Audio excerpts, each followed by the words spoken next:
I'm Rob. I'm John. And this is the Mint One podcast, where we talk all things NFTs and the rise of blockchain gaming. So John, 2023 stands to be a big year for blockchain gaming. It does indeed, and there's a bevy of fantastic games coming out. Let's go through the list.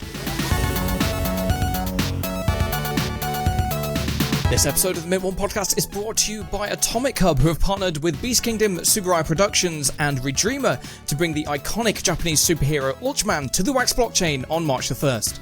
With another major collectibles brand bringing digital NFTs to the Wax blockchain, this is a huge moment for the Wax community and Ultraman fans around the world. If you'd like a chance at getting 10% off your Ultraman NFT purchase on March the 1st, click the link in the description below.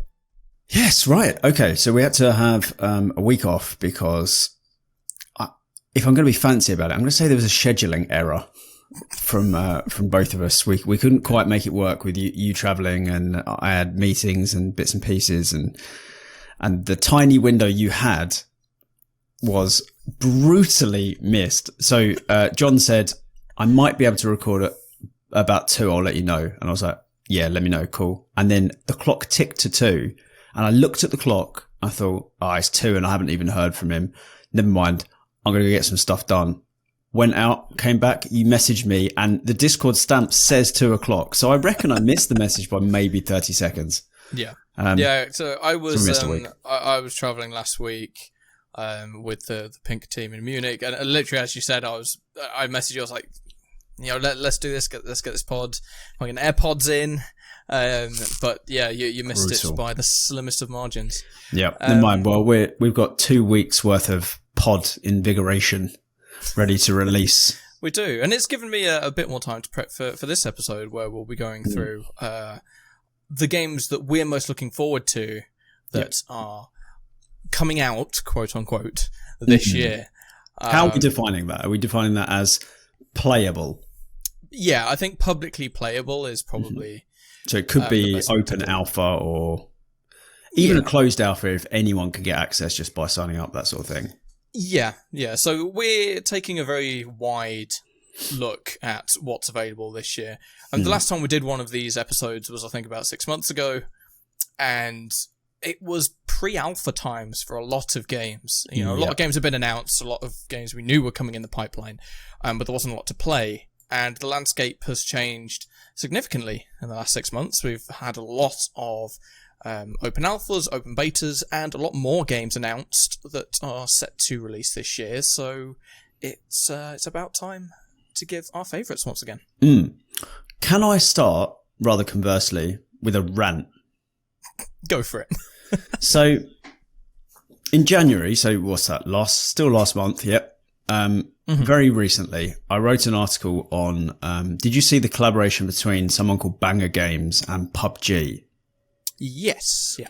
So essentially, they were going to launch a PUBG version that is essentially a mirror of the normal PUBG Battle Royale, but you can win NFTs. There's NFTs integrated. There was different game modes and some other cool stuff. And it was a really big deal. It got reported everywhere. It really did the rounds.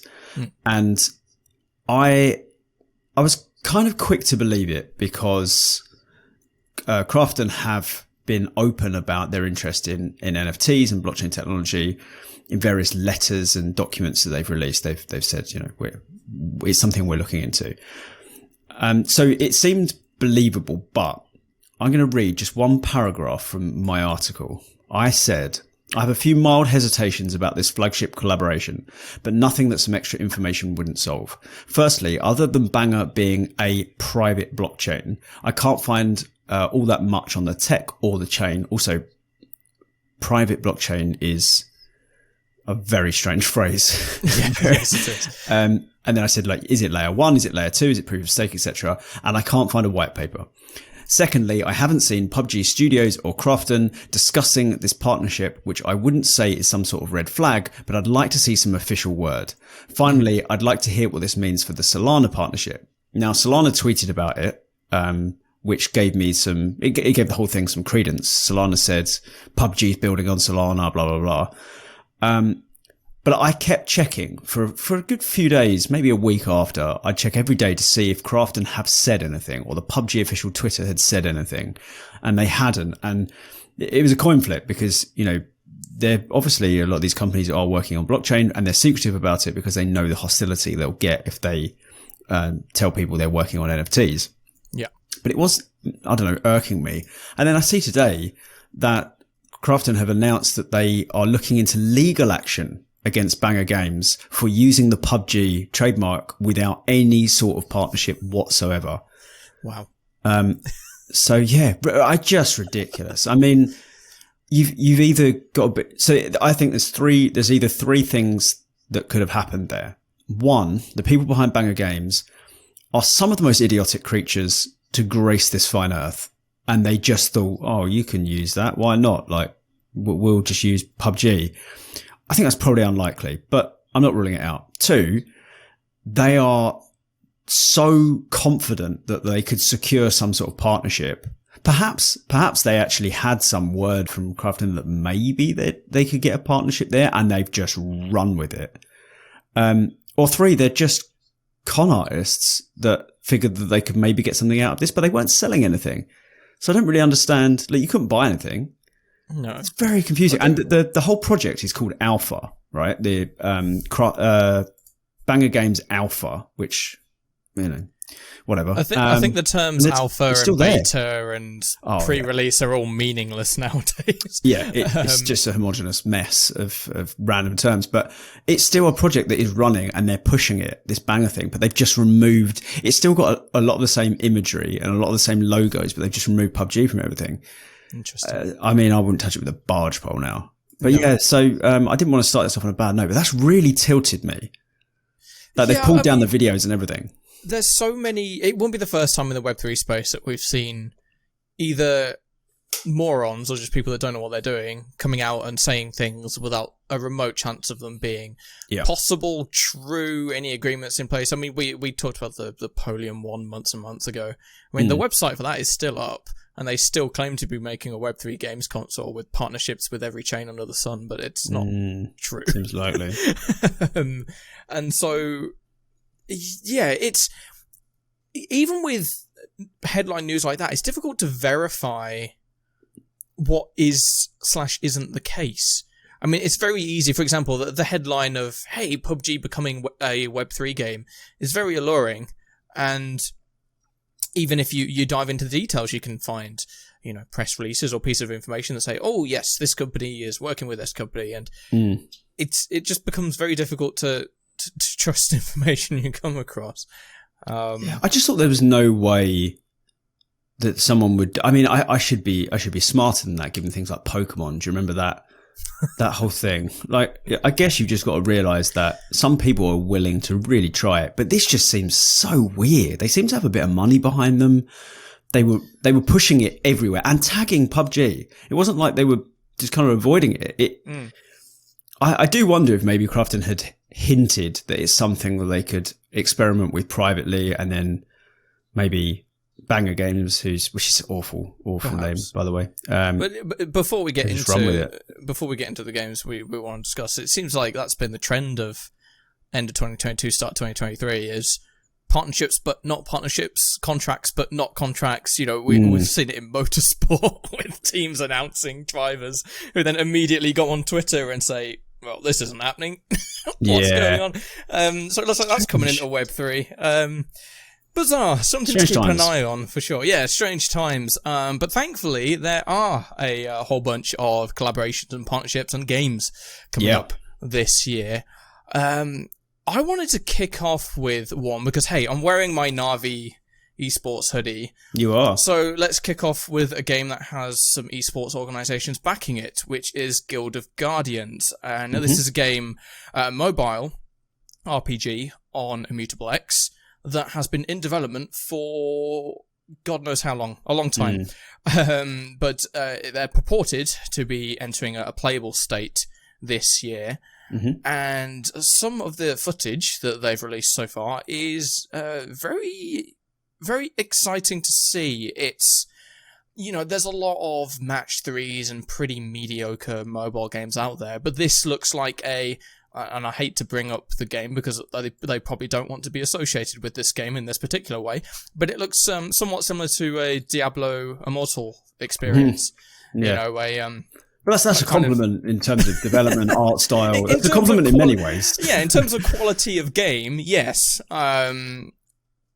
Not, monetization or ridiculous money grabbing practices. But in any case, it looks very very promising indeed. I believe there's a select group of people that are currently can play it, although it's not publicly available. And as I said, a bevy of esports organizations have signed their names to it so far. Na'Vi being one of them. I think that Fnatic is another. Team Liquid. There's loads. I think there's 8. Tons because they're doing that esports drop, aren't they? They are, yes. Which I believe by the time this goes out may have already happened. Let me double check. Yeah, that's yes, it will have happened already. Pretty big. Yeah. So the drop's currently live now. There's 16,000 avatars available, and they're all esports themed. So basically, the developers of Guild of Guardians have worked with all these esports orgs to create avatars in their image, let's say. And I mean, there's 16,000 available. They're being sold for $99 each, and right now I think they're 65-75% sold. But I don't think that sale's open to everyone at the moment. I think it's still in its allow list phase. Right. So that looks like it's going to be very successful. But I mean, in any case, it's fantastic to see so many esports orgs put their name behind a Web3 game.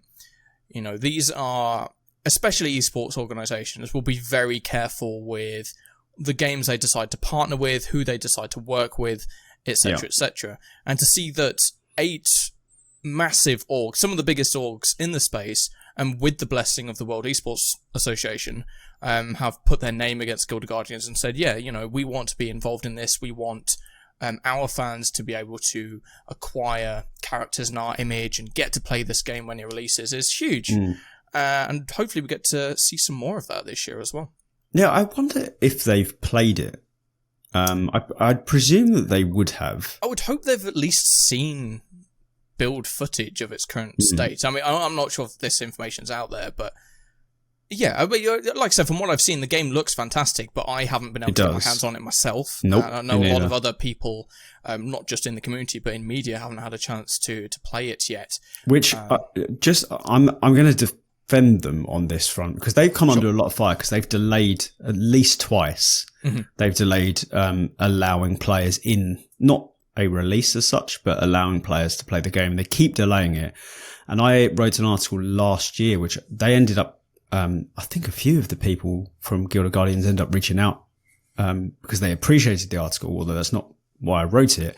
They were coming under fire for their most recent delay. And I said that I actually like the fact that they've delayed it, because although it's disappointing, it feels like today, when you've got a game like this that's got a big following, whether it's Web3 or Web2, the developers are under the cosh from the publishers. They have they have the control of the purse strings, and the developers have to adhere to that.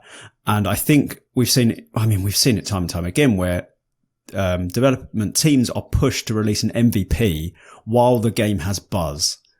And they don't really care if it's not as good as it can be or as good as they hoped. They just want to get it out there. And I think in Web3, that's arguably more true than, Web2. When you've got the buzz, you've got to capitalize, because the money's there to be had. And I said something along the lines of, I appreciate when a studio does decide to delay, especially more than once, because they obviously care for the product. And they'd rather take a hit and delay the product than release one that they're not proud of its state. So, I'm looking forward to it. I'm not a massive mobile gamer, but I am interested, and mobile gaming is gargantuan, and it would be out of touch to suggest that a mobile game can't be gargantuan in the space, because it absolutely can. I think a lot of people are saying that Web3 games in particular, if they can take hold in the mobile gaming space, that'll be huge. I mean, mobile gaming, I believe, outsizes traditional gaming, i.e. PC, console, etc., in terms of revenue. Yes, of course, there are terrifically I like predatory monotone practices in mobile gaming. But the fact still stands, and mobile gaming is very much accessible to the everyday person. So, fingers crossed we can see games like Guild of Guardians take off. And on the point of their delays, I think that's something I have to commend Immutable X for, in that I'm not sure if this is a policy of theirs, but they have a lot of games that are announced for IMX or that we know are coming to IMX. I'm sure we'll get onto some more of those later in the episode. But in comparison to other chains, they've not gone the route of, hey, we'll make this rudimentary staking game first, and then using the money from that, we'll build out a better game. It's, for example, we've seen this with Illuvium, which I'm sure we'll get onto, where the moment it's publicly playable, it's a really great experience. There's very few bugs. You can clearly see the potential. You can see the quality. You can see the beautiful Unreal Engine 5 gameplay. There's clearly something great. They're starting on great foundations rather than something very rudimentary and trying to build up from there. And hopefully that will become something we see take hold in a more widespread fashion in the games industry, because we all know of games that have released way earlier than they should have done, and I think if we can or if we can see a trend of studios being given the time to make games great on launch, that's just a positive for everyone. Yeah, I'm honestly, in the best way possible, sick of talking about Immutable X. I think I've written 3 articles on them this week alone. Including, like, today's article is about that new game. I've forgotten the name. Titans of War? Titans of War, the TCG with loads of very experienced developers and producers behind it. Yes, it's another TCG, but I'm tired of TCGs, but I get why they keep happening. We've discussed it a lot. Sure. But yeah, Immutable is just pushing and pushing and pushing. And I don't want to keep writing about them because I want to be like chain agnostic. But I look like an IMX fan site at the moment because everything I write they've got like news every day that's worth reporting on. So yeah, they're doing great, and we definitely will touch on more of their games. As for the next game we talk about, I have a list which I've eloquently divided into obvious and not obvious, because that's how it feels to me at the moment. There's your Illuviums, which let's just come back to that because that's massive, and we'll touch in on that. What else shall I go for? I tell you what I want to do. I want to go for a not obvious off the bat. So I've only got 3 that I really want to talk about. And I think in the last episode, I spoke about at least 2, if not 3 of these. I might have spoken about all 3, but one is Gala Games Legacy, which it's a game I'm looking forward to almost entirely off the back of Peter Molyneux, because it's his studio, 22 Cans. Yep. And we've definitely spoken about this at length, but Peter Molyneux created Black and White, the God game, and Theme Park. He was arguably one of the sort of forefathers of God game genre, if not one of the creators.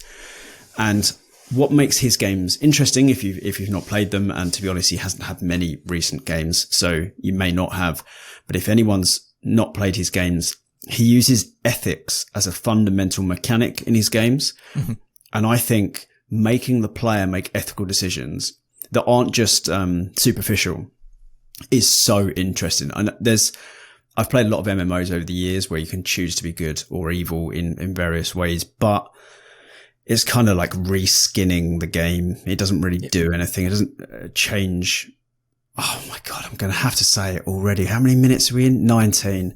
The only game I can think of that really changed that was an MMO, depend on if you were good or bad, was Eve.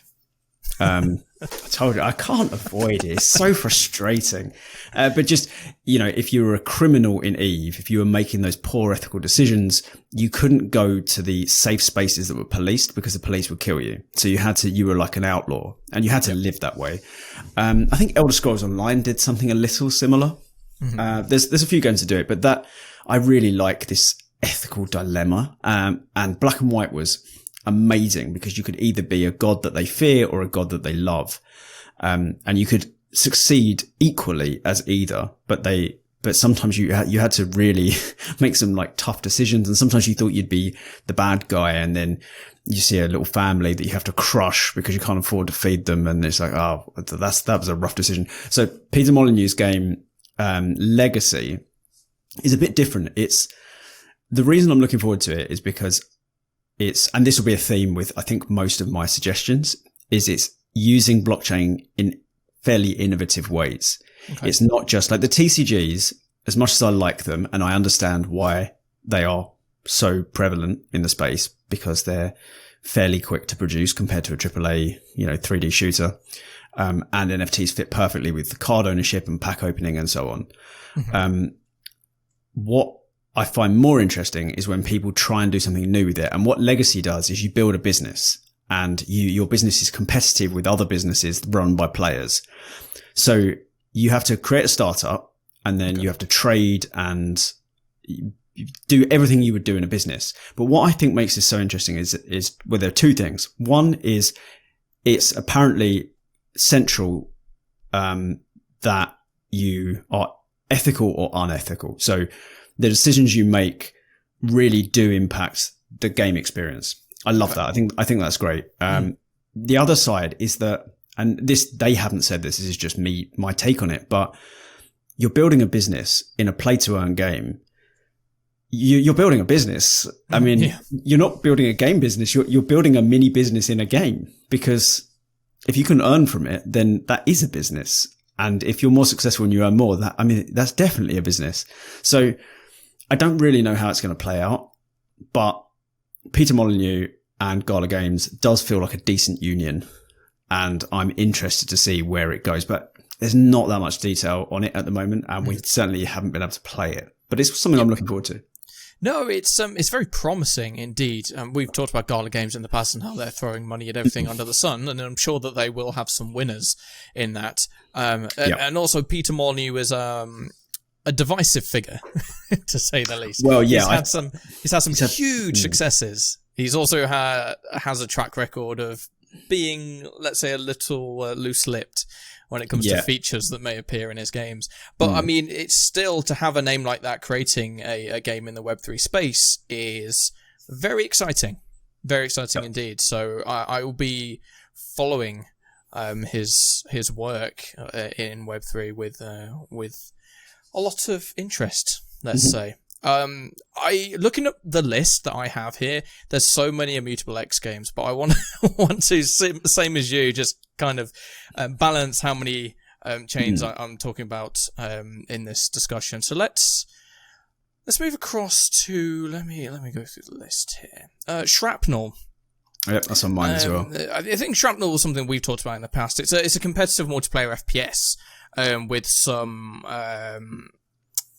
Web 2 FPS talent in the team. I believe it's on AVAX. Correct me if I'm wrong. No, great, so. Fantastic. And I believe that's set to enter a playable state sometime this year as well. So it's taking a similar approach to, I think, quite a few FPS games that are being developed in the space right now, where it's like, hey, you can actually own your skins, you can own your guns, you can own your, the items that you use.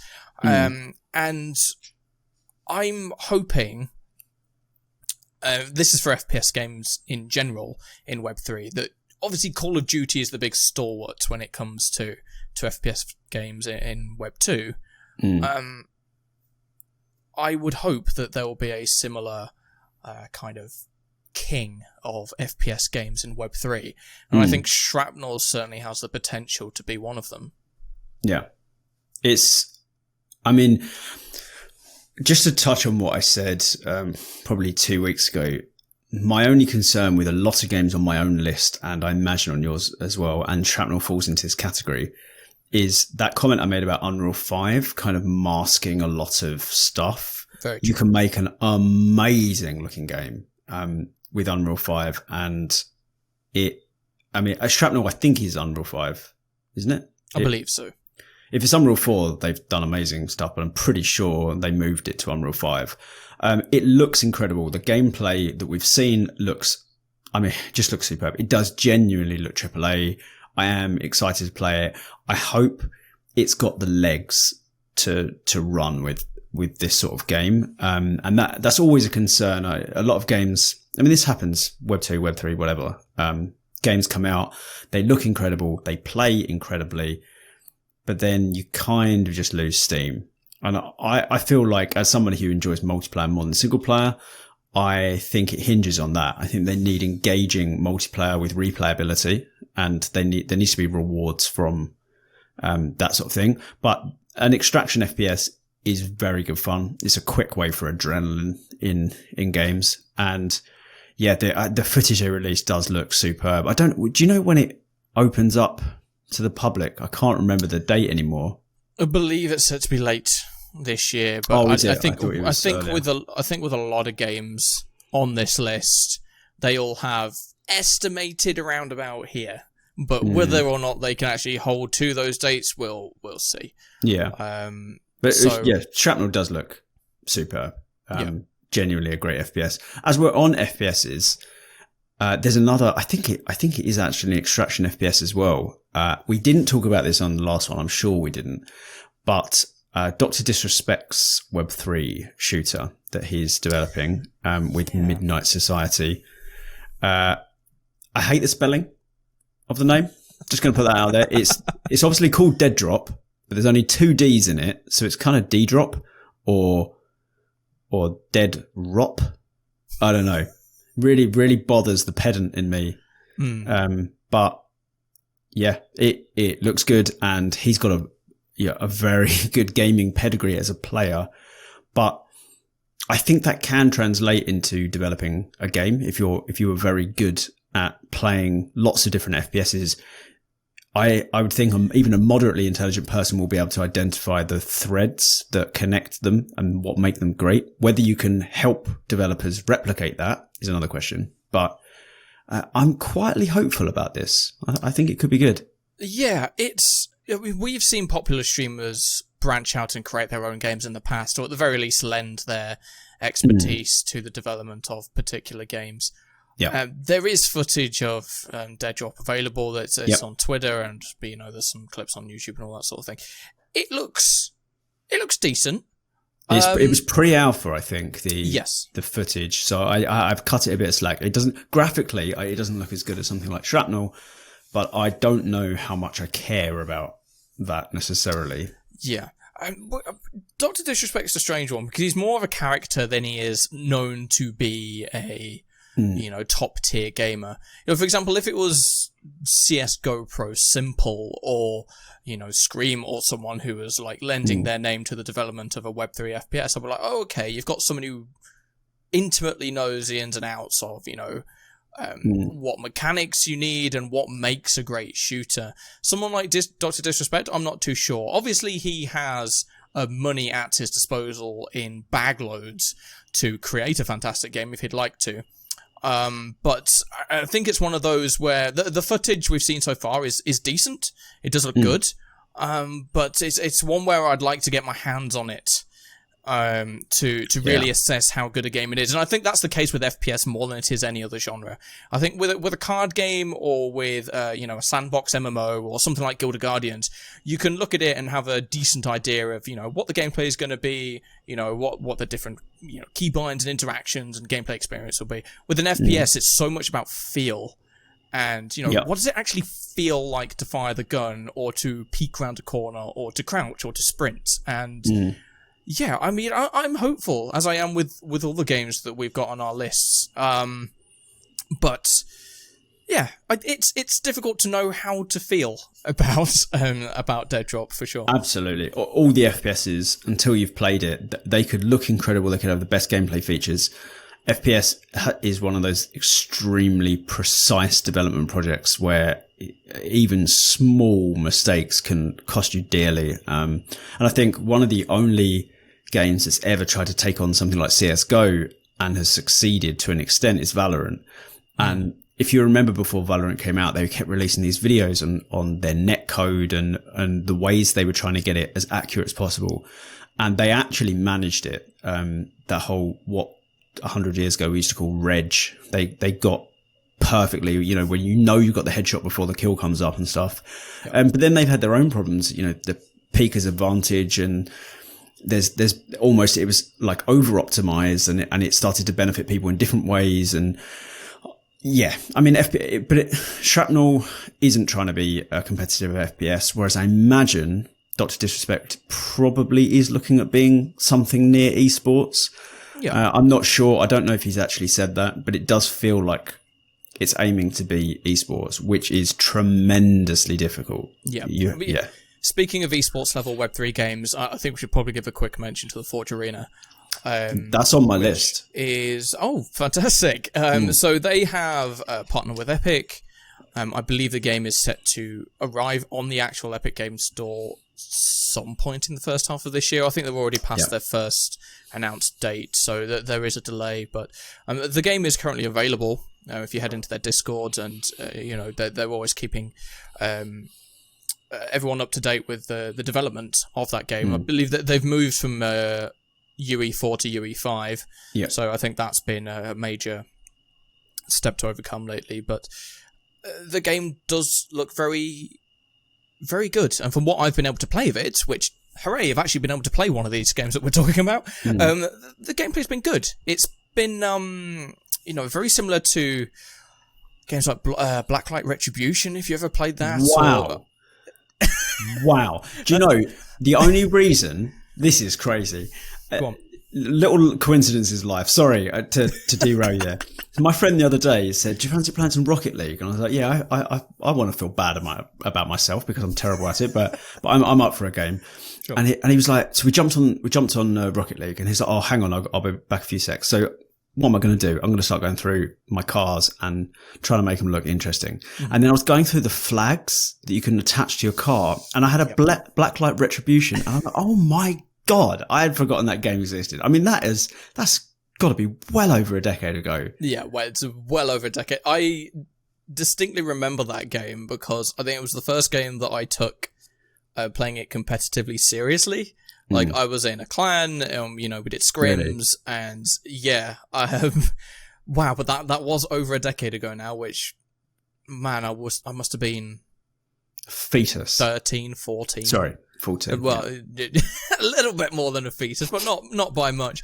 But yeah, what are we talking about? Forge Arena, that's the one. Forge Arena definitely gives me Blacklight Retribution kind of impressions in terms of how the game feels to play. Obviously, they're angling to become, a CS:GO level title for the Web3 space, and they've talked about, aiming for this esports element and really kind of ramping up the quality, especially now when they're working with Epic. But I think once that game is officially on the Epic Games Store and it's opened up to a wider player base, I'm looking forward to seeing how the community will react. Well, I mean, I played it so I made a video on it, and when I make a video on a game, I tend to play it for a day or two and get as much footage as I can. But I played that solidly for a week. Way too much for a 15-minute video. Let's put it that way. But it was really good. It was really enjoyable. And what I liked was at the start, I was getting completely stomped by players that had been playing it for a few months. Yep. And there was a real skill curve, and you could see a good skill expression, which I don't think many games can execute that well, where the ceiling for gameplay is really, really high. And it did feel like I can't remember the guy's name. There's an English guy who seems to have been playing the game non-stop since the earliest alpha. And he was just god tier at it. And he showed, like, he knew all the angles and he knew the maps perfectly, and his aim was amazing. And, it was just really impressive. So I do have high hopes for it. I think the CS:GO element, or aiming for that esports thing, that is bold. And I think you're more likely to fail than you are succeed, but that doesn't mean you shouldn't aim for it. And I think had Forge not partnered with Epic Games, I'd say they're almost definitely not going to get enough players through the door to really achieve that. I think they'll always just be an indie game, no matter how good they get it, because I think it's very difficult to acquire players in that area. Yep. With Epic Games, who knows? I think they could. The gameplay feels strong. Minax obviously got a history in esports and FPS games. It's hard to say, but it's on my list because I really enjoyed it. It's one of the Web3 games I've enjoyed the most, and it's been drip fed to us so far. But I'm looking forward to the first sort of proper release and seeing how many players you can get through. Because if you can get a decent player base, because that was the problem, you had to find games in Discord. I don't know if that was true when you played it, but it was very rough and ready and kind of frustrating to do. You can't just pick up and play. But I mean, when you're testing games, that's how it goes. Yeah, it's still the case at the moment where if you want a game, you need to jump in the Discord and try and find a group of players to play together. But I mean, as I said, once they have a proper lobby system in place, and it's much easier to get a game together, and I anticipate that'll happen when they get onto the Epic Games Store. I think that'll make it a much nicer experience. Let's talk about a game that I believe has recently entered a playable state, but we don't know what blockchain it's going to be on. It's a game called Grit, which is on the Epic Game Store, and it's crowned as their first Web3 game on the Epic Game Store. And I believe it's currently open. You can play it once a week at a particular time. So it's you can sign up for beta keys, and I did. Yes. So as far as I'm aware, a lot of the people that I know of who have signed up for keys have had the email saying, hey, you can play now. But it is only open for a set amount of time per week, as you know. They iterate features and they help build the game out. It is effectively Wild West Fortnite. You ride on horseback, you pick up guns, you shoot people, you want to be the last one standing. I have not played it myself, but members of the NFT Insider team have played it. And they gave it rave reviews. And for what I've seen of what members of our team have said, and also what I've seen on YouTube from some of the influencers that have played it, it does look very compelling. It is clearly in an early stage. There's a lot that needs changing, a lot that needs to be fixed, a lot of kind of janky animations or weird things that don't look quite right. But I think the base premise of the game is excellent. And I'm hoping that as the game continues to develop this year, and as more and more players start to get on board, and the game opens up to a wider play window than just once a week for a set amount of hours, that it will fast become a game that I think a lot of people will really enjoy. So I was going to test it. I got the email, but annoyingly for us, is it doesn't. So the windows are 2 hours a week, and they start at midnight our time. And I've got a baby with a cold. I don't get much sleep. And as much as I'm a night owl, but if I go to bed at 2 a.m, I'm getting very little sleep. So it's a little bit frustrating on that, but I do like the way it looks. It does remind me a bit. I mean, it reminds me of a number of games, a little bit of PUBG. A little bit of Fortnite, but there's what's that game? The survival game it's a Steam game. It's kind of an extraction FPS where I've talked about it before. It's got the best sound design of any game I've ever played. I'm opening Steam to find this. You've certainly mentioned it before, but off the top of my head, I can't remember what it is. Yeah, it kind of reminds me of that. It's got the sort of similar vibe. I like the look of it, but again, it's one of those FPSs where you just until you've played it, you don't know. But I'm pleased to hear that your guys liked it, because I haven't spoken to anyone who's actually played the game yet. Yeah, I mean, for the same reasons, I haven't played it, because I mean, as you say, the actual 2 hour window is horrifically timed for people in the UK, and I don't as much as I want to play the game at 2 a.m. Start for the play window when I'm as busy as it is not something that I really ascribe to. But yeah, I mean, it looks fantastic, and it's, as I said, I think that the premise of the game is brilliant, and if the development curve is strong this year and it improves, first things first in its fundamentals, but then to add all the kind of the little details and the quirks that make a game like Fortnite so great, I think it really can be a kind of a crowning achievement for the Web3 space. Yeah, definitely. The game I thought I was trying to think of is Hunt Showdown. Yes. I would love a Web3 version of that. I think maybe we're seeing a lot of extraction FPS games because there's an obvious overlap with blockchain technology where if what you're trying to extract is an NFT, the adrenaline goes up tenfold. I mean, if absolutely. So in these games, where you're looting and then you have to try and get to an extraction point and get extracted without dying. If what you're looting is game loot, there's still a load of adrenaline. I've played a whole bunch of these. My friends were really into scavengers, which incidentally is just shut down. Mm-hmm. So it clearly didn't do that well, but we played scavengers quite a lot, and the adrenaline you get, from doing really well and then trying to get out without dying, and it's cool. I like that. It's the sort of gameplay that you remember, and there's these cool moments, and it makes for good YouTube montages, and it's just fun. It's just good fun, and it's more of a holistic experience emotionally, as hippie as that sounds, because you feel all the like disappointment and excitement and fear, and it can actually evoke emotions out of you. Whereas most games, like a TCG, I don't think I've ever gone above 4% emotion.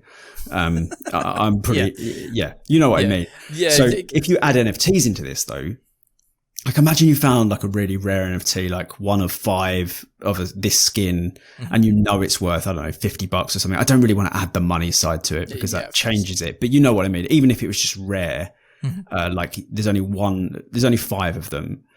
Imagine the adrenaline trying to get that out of the game. So I think maybe extraction FPSs are a good shout for that alone. Like high risk works well with blockchain.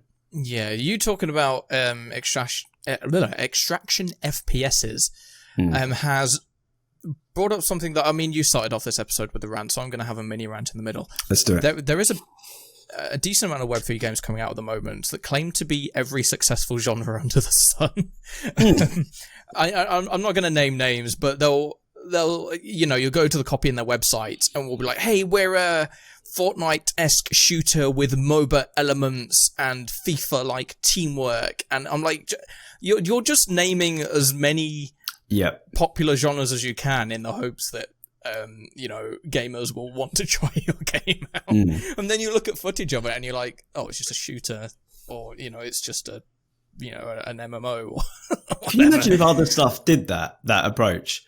Like imagine a film went with connections like The Notebook and widespread death like Titanic. I mean, it's such a weird approach to take. It's a very odd way to describe it. I mean, I can understand why they're doing it. They're trying to grab as many players, that are interested in other genres to be interested in their game as well. But it leads to some very odd descriptions on websites.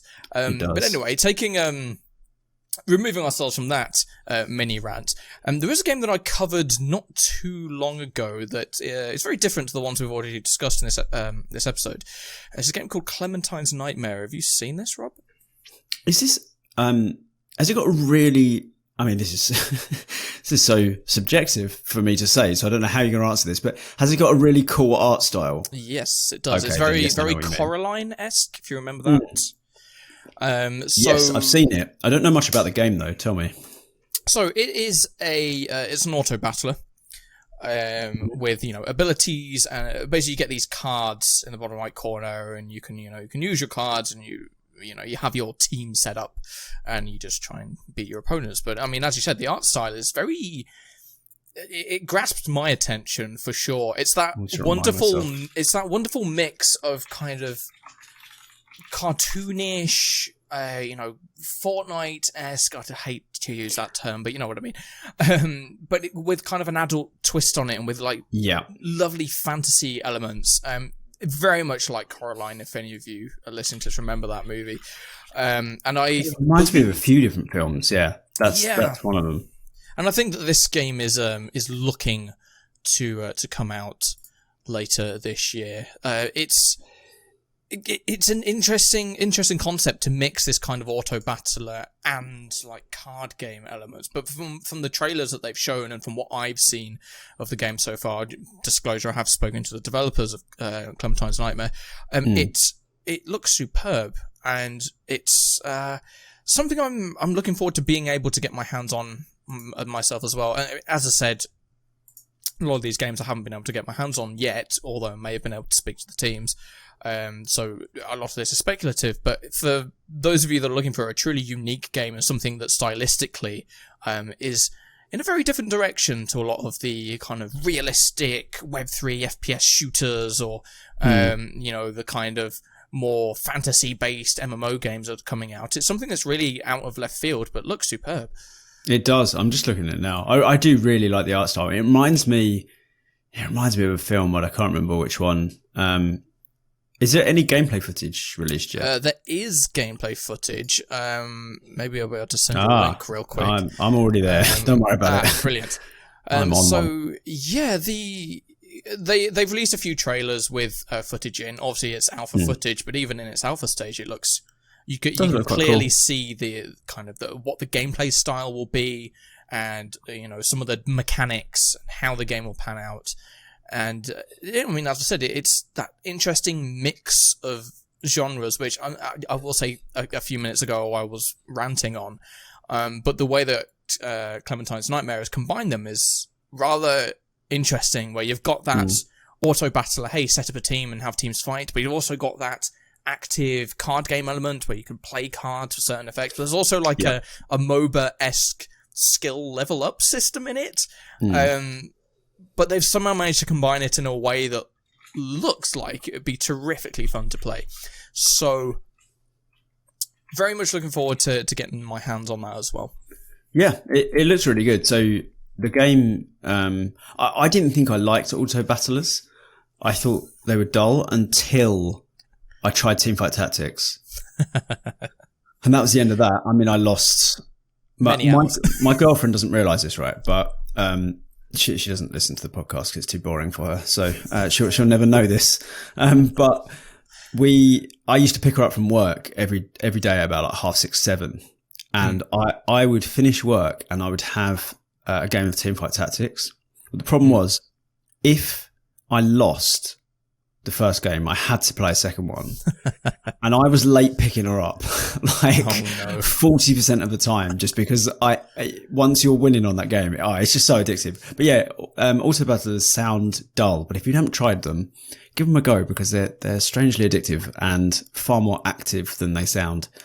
They are good stuff. So hopefully that is a game that pans out nicely. I certainly want to get into the alpha of that. So I'm going to keep an eye. I've already added it to my favorites. Right. What shall we speak about next? On my list, I've got The Harvest. Yes. It's, one that has crossed my, my path quite recently. And I mean, I'll let you talk about the game, of course, but it's something that looks superb. Yeah, it really does. So I've definitely said this before, but I got into the first beta of Smite, which was like the third person MOBA. And I remember telling my friends, this is it. This game is going to be huge. And it perhaps didn't quite get to where I thought it would be. I thought it would be up there with the League of Legends, but it did get pretty high, and it's still very, very popular. Yeah. And The Harvest kind of reminds me of that. It's a MOBA shooter, which it just looks really good fun, and it looks well designed. The gameplay's fluid. The animations, the graphics, the art style, I'm really into it. I haven't had a chance to play it yet. I think I was in one of their, it's not open to everyone yet, is it? Maybe it is now. Maybe now. I had an opportunity to play it, but I was too busy, which is completely the opposite of why I started working in gaming. I thought I'd be able to play games whenever I wanted, but it's not panned out that way. So, I'm really keen to try this. I think it looks really fun. Again, really good skill expression. And, I'm watching gameplay footage now, and I'm really into this. I think it looks good. I must say I agree with you on the Smite comment. I think when I saw the first 3D MOBA, which I think was Smite, I believe, I just thought that was going to be the future and it would take off. I know there was a game called Paragon. I think it was very similar.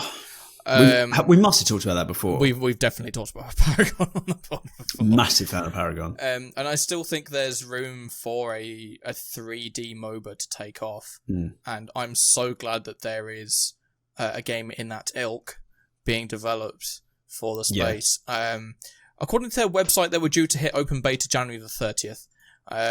Whether or not they hit that mark, I'm unsure. But those of you listening to the pod can, of course, head to their website and go visit their socials and figure that one out for yourself. And if it is in open beta, you can bet that you'll be seeing me in there. So. Yes. And, well, hopefully me. I say that, and then I don't get to play them as much as I can. But if I say I'm going to make a video on it, then I've got a good reason to jump in, because then I'm working. I'm not playing, I'm working. So that's my line. That's the party line. I'm sticking to it. Their Steam page says the planned release date is Q2 this year. Is it the Harvest? I can't remember anymore. But is it the Harvest that's doing that dichotomy between Web 3 and Web 2? I mean, with them being on Steam, I would imagine so. My brain's scrambled at the moment due to aforementioned ill baby and lack of sleep. But there's one game, and I think it's the Harvest, they're doing two versions of the game, one with NFTs, one without, and they play each other. So it doesn't make a difference to getting a game. There's cross-play between them, but people that log into the Web3 one can get NFT rewards, and people that log into the Web2 one don't get NFT rewards. And at first I was like, oh, why are you doing that? Like, just make it all Web3. But then the more I thought about it, the more I think that's an excellent idea. Yeah. Because you'll end up having these players that are like, oh, I just want to play it through Steam. I don't care about NFTs. And then you're like, oh, you get to keep yours. And then maybe people are selling and trading it. And you're like, well, I'm playing it anyway. I might as well get NFTs for my gameplay. So, if it's not the Harvest, it's another game doing that. But as it's on Steam, I think I'm probably right in thinking it's the Harvest. But yeah, big game. Looking forward to it. Yeah. Absolutely. Let's talk about a game that's on our, I guess we'll say, home blockchain, Wax, which is an upcoming, well, not really upcoming because you can currently play it. It's an MMO called Avalon. Have you had a chance to play it, Rob? No. I had a very, very long call with the co-founder, I think it's just the founder. It's just him, isn't it, that started this. And I have such mixed feelings about this game. Interesting. And so on the call, I've forgotten his name. I haven't spoken to him for months, but on the call, I said, I think this looks amazing. The gameplay looks amazing. The scope for what you're trying to achieve, amazing. The lore, everything. I think you're doing everything right, but it's too ambitious and you're not going to be able to do it. And I like this reaction, loved that feedback. That was like, you could tell that was like lifeblood being pumped into him. He's like, oh, I'm going to prove you wrong. This can. So my feelings is it looks incredible. And I think it's a really, really strong looking game. But what he's trying to achieve, I think, needs 50 million pumped into the banks to even have a hope of achieving it. Because it is, I mean, he is ambitious. He is a very ambitious man. I think his name's Marius, if I remember correctly. Yeah, that's it. Yeah, and he is terrifically ambitious. I had a similarly long call with him where he showed me the gameplay, and it did look superb. And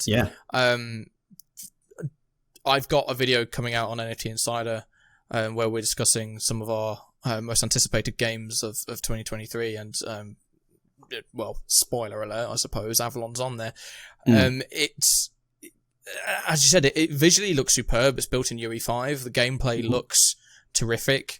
I think we discussed it before where we were a bit worried about the amount of blockchains that he claims to have it integrated. So if you go to their website, it's got Polygon, it's got Wax, it's got BNB, it's got ETH. They've also listed, I know they currently have NFTs on OpenSea, I believe, on Ethereum. They've also got NFTs on Wax. It is very complex with a very grand vision.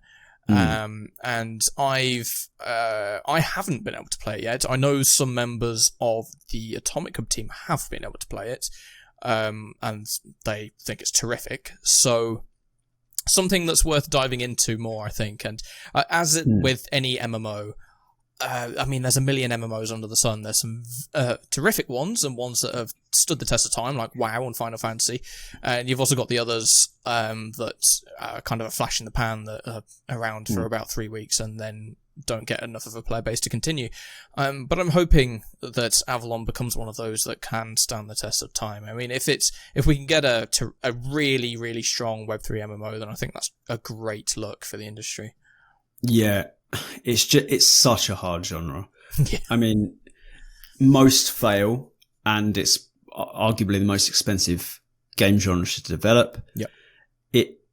It's so ambitious. But when he was showing it, the attention to detail in Avalon is ridiculous. There was so many things. And I remember, I think I said this on the last episode, it seemed like on the call, he got a bit flustered because the cape animation wasn't perfect. It was like flickering. Yeah. I was like, this is a pre-alpha. I don't care. Like, do you think I'm judging the cape animation? He's like, no, it looks better than that usually. He's obsessed, and in all the best ways. Honestly, I want him to succeed so much, but I don't think it's possible. I don't think it's possible for one person to go, I'm going to make a Web3 MMO. And then if you haven't heard of Avalon, go and have a look at what he's trying to do. He's trying to build a Elder Scrolls Online level game with multi-chain compatibility. It's crazy scope for a project, but so far so good. I certainly can't criticize him so far. He's hit every marker he's aimed at, I think. Yeah, for sure. And he's got some top tier talent working on the game. I believe a lot of I think it was Elder Scrolls Online. Let me go to this website real quick, to his team page, because there's talent in the Avalon team, or Marius has brought together talent, I should say, from a wide range of kind of experience in Web2 titles. Very quickly. Yeah. Yes, here we go. So the music is done by a guy who's worked on Final Fantasy 15 and Blade Runner. Yeah. Some of the game's story was written by Justin Sloan, who did Game of Thrones, the game. There's also working with like real world researchers to make sure that the history and the ancient, like the knowledge base of the game is correct, which is... Didn't he meet some druid? Like IRL druid? That's not something I've heard, but I wouldn't be surprised. I'm pretty sure he did. He is really going the extra mile to make the game as good as he can do, and that's exactly what we want in a developer. So yeah, definitely. Okay, I've still got a few games, but we could talk about games for a good 4 hours podcast every week. So maybe we just start hitting them a bit quicker. Yep, sure. Metalcore is one list. Is that on your list as well? Yeah, absolutely. Yeah, so it's kind of like a Titanfall come Battlefield futuristic mech shooter.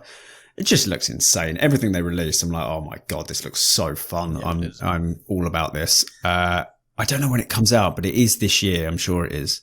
I believe so. Yes. Web3 PlanetSide was when I met. I met one of the team in New York at NFT NYC last year, and when I saw footage for the first time, the first thing I said to him was, "Oh, so it's Web3 PlanetSide then?" And his eyes just lit up. It's like, yeah, you're like, that's literally it. And I was like, oh, if that can take off, I am going to lose countless hours in your game.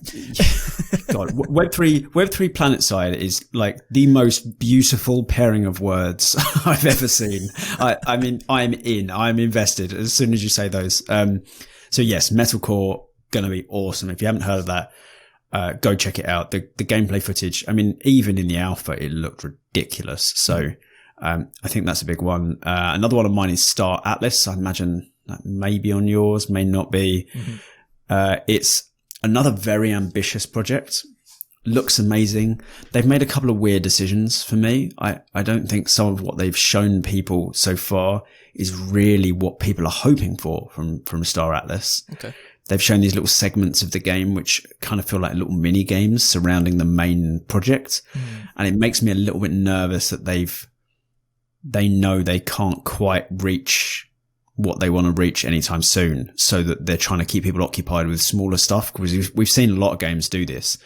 They get a lot of funding for something massive. They realize it's actually going to take like 8 years to get there. So they try and keep their user base occupied with little mini games and stuff. But it does look great. And I am rooting for them. Hopefully it can come together. Yeah, I mean, they're styling themselves as sort of a Web3 metaverse of sorts. So, I mean, we'll see what they appear to do with their content. I believe they're on Solana, right? Which is interesting because we've published, I think, 2 articles. Well, we've published one and we're about to publish another about games that are ditching Solana for other chains. Yeah, so, a lot of Immutable X actually. That's been some of the news I've been writing about. So a lot of games have been jumping from Solana to Immutable X, but you've got an affiliation with Immutable X now, so you are no longer impartial. Yes, unfortunately, you can't trust my impartiality as much as you perhaps could have done in the past. But yeah, there we go. One that I'd like to mention, speaking of IMX, is Ember Sword, which is a sandbox MMO. Does look very good. Again, kind of that cartoony style, which I will say I'm kind of a fan of in kind when it comes to MMOs. When it comes to MMOs, I think having a super realistic art style doesn't tend to work. When you think of World of Warcraft, clearly very stylized. Final Fantasy, obviously the fantasy element is kind of accentuated. My word, I can't talk today. But it still has that realistic element. But anyway, Ember Sword looks superb. I think I've been on their mailing list for well over a year at this point. And it's everything I've seen from the game in their Discord and what gameplay they have shared up to this point is the sort of thing that I'd really enjoy. But again, I'll have to wait until I get my hands on it. Yep. I'm going to follow that up with another highly stylized MMO. Can you guess what it is? Highly stylized MMO. One of the early Web3 MMOs to be announced. We haven't got through the doors yet. It's about as stylized as I've ever seen. We're running out of time. I'm going to hit you with it. It's Mirandus. Oh, of course. It's super stylized, but it's funny, when they released their first gameplay footage, I opened YouTube and I watched it on 0.25 speed because I was trying to look at the animation quality and bits and pieces because it was such a quick video. Hard to say. It's got a massive following, but I mean, this is games we're looking forward to in 2023. I'm really hoping I get to play it. I am looking forward to playing that game. Again, MMO, risky stuff, but it does look great. Yeah, I mean, it's one of Gala's kind of flagship games. I'd say it probably is their flagship. I will say, I think when I first saw footage, I was quite skeptical, but they have come a long way in the past 6 to 12 months. So, yeah, excited to see where it goes from here. Edenbrawl. Edenbrawl, yeah. Yeah, so again, I wrote about this. A MOBA with what they claim to be skill-based combat. Again, very stylized, almost kind of Jet Set Radio-esque style to it. And, quality team, what looks like it will be a quality project. Looking forward to playing it. Yeah, they've got League of Legends developers, haven't they? Yes, I believe so. Yes, looks good. I'm not the biggest MOBA guy. I do get addicted to them briefly, but I am certainly. I think I've written 2 or 3 articles about them, perhaps. But it is looking good. This will be a very short one for me. It's on my non-obvious list, and I definitely spoke about it 6 months ago. Proxi. So this is that game by Will Wright, who created The Sims, SimCity, Spore, and other utterly cult games that have are in sort of the fabric of gaming history. So he's creating a game called Proxi, and the reason this is short is I can't possibly explain to you what this game is because it's insane. I don't understand it at all, and I've read it many times. It's about it's using memories and creating memories, and you have to. I'm not just Google it. It's too difficult to explain, and I don't understand it well enough to explain it to you. But Will Wright's creating it, and he is a bit of a gaming genius. So this could be another one of those innovative uses of blockchain tech. For sure. I'm going to rattle off a few upcoming games on IMX. There is a decent list. Yes. So, search for Animera, which is a space-based, I guess you'd call it an MMO of sorts. But I mean, the gameplay just looks terrific. It's, imagine Eve, but bring the graphics into 2023, and basically what Search for Animera looks like it'll be. Yeah, absolutely terrific. Resurgence, which is a shooter with a very strong team behind it from Web2. That's one that I'm going to mention, although I don't think there's any footage available yet. They're one that's just been announced that's coming to IMX, but with the team behind it, and what I've seen so far, it looks great. There's a bevy of games that are currently live on IMX, so don't really fit into the hey, we haven't played them yet, but I think are worth mentioning. Illuvium, which we've seen. Illuvium Beyond has just been announced, which is their PFP sale. They've got the open world aspect of it, which is currently available. They've got the auto battler aspect to it as well. Thoughts on that? Yeah, we were going to talk about them. I don't really need to say that much. The thing I like about Illuvium is they aren't building a game, really. They're building an ecosystem. Yeah, for sure. And it's all interconnected, and it's all very impressive. There's just a whole. So I'm going to be. I think next week I'm going to be testing one of their closed alpha games that's in this ecosystem, and I just think they're doing it really well. So I don't usually write about PFP projects because they bore me, and I think they're just the opposite of innovation these days. But their PFP project was kind of cool. They really played into the collector's vibe, where you can complete pages of like Panini sticker book pages, and if you complete a load, you get points, and then there's like competitive elements, and then all of these PFP things work in their other games within the Illuvium ecosystem. I just thought it was really cool. I really like the project. It's very well known. It's probably one of the most famous Web3 games in development at the moment. But it's just one that I'm certainly interested in, and I think looks like it's going places. Yeah. For you decentralization junkies, it's ran by a DAO.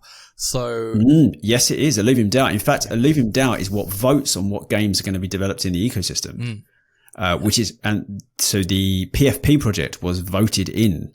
That's really cool. I like Illuvium. I think they're doing Web3 right. Yeah, no, I totally agree. Undead Blocks, which recently came to IMX, is basically Left 4 Dead or COD Zombies, but with NFTs and crypto in it. Brilliant game. One that I have had the chance to play. One that I know some of the NFT Insider and the Atomico team have had a chance to play as well. Just obviously still in its early stages, but has a very strong direction, I feel, and I think with a bit more development, it'll I think it's really going to stand out there as a top tier Web3 game. Yeah, it's a cool concept. I really liked it straight away. When I played it, it was early days, and it unfortunately showed a little bit too much for me. I didn't want to play it that much because it was very, very basic, but I did play it quite early.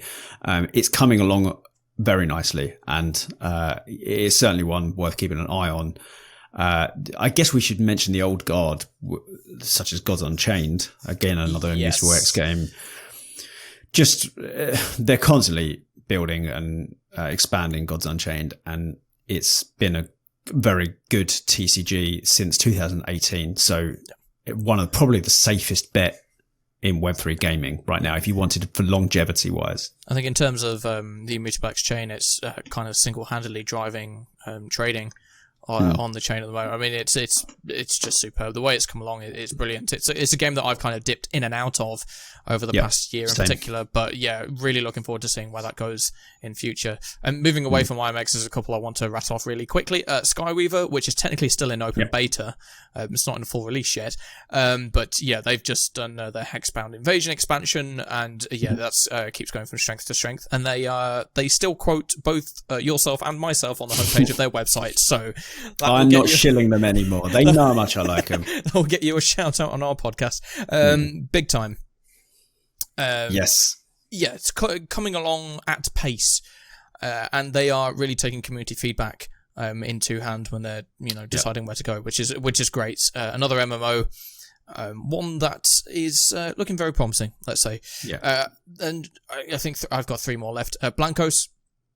Mm-hmm. I think it would be remiss not to mention Blankos. They're still partnering with all these Web2 brands and continue to develop the game. It's like it's Fall Guys but in Web3. That's the best way to describe it.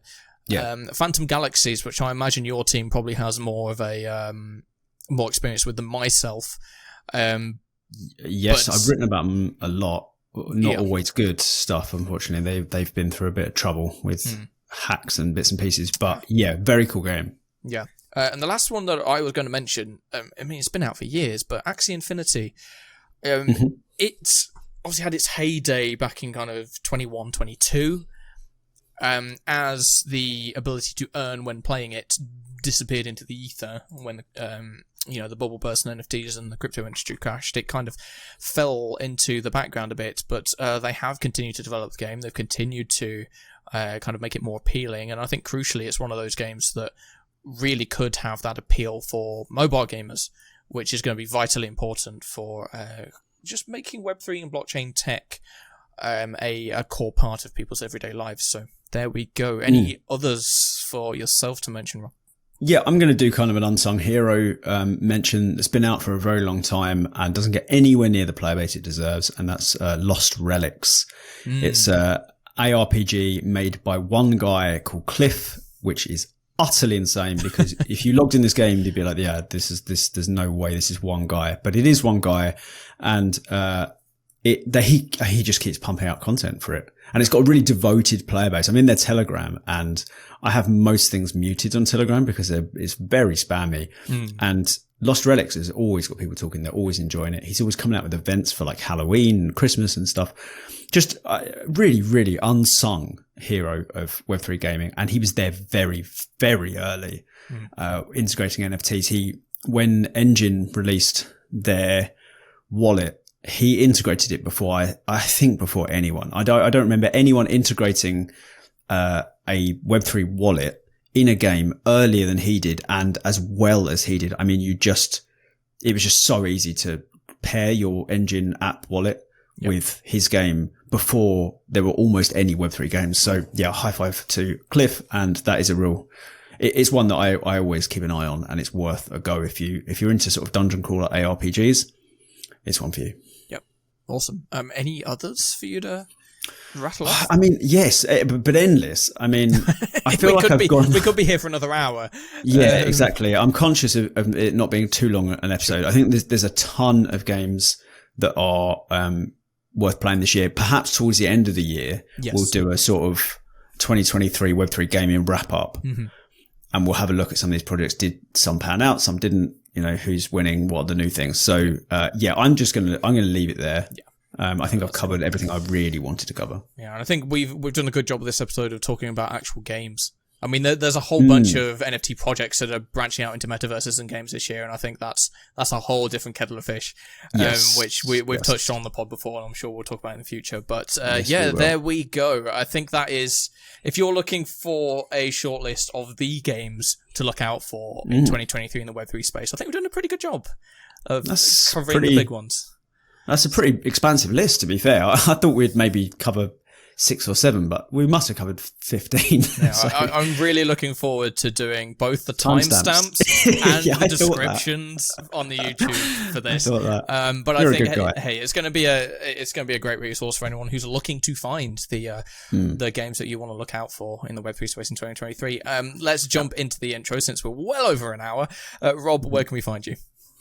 You can find me at tokengamer.io for the latest blockchain gaming news. I would also recommend the Token Gamer app, which is currently Wax exclusive, but has Polygon on its way, which has all your information on your Wax wallet, and you can see your NFTs and their prices and so on. Then I shout out, I haven't done this for a while, shout out to Wax Account, which is one of our dApps. It's a more extensive version of the Wax app, where you can look at your Wax Cloud wallet analytics and details on the blockchain.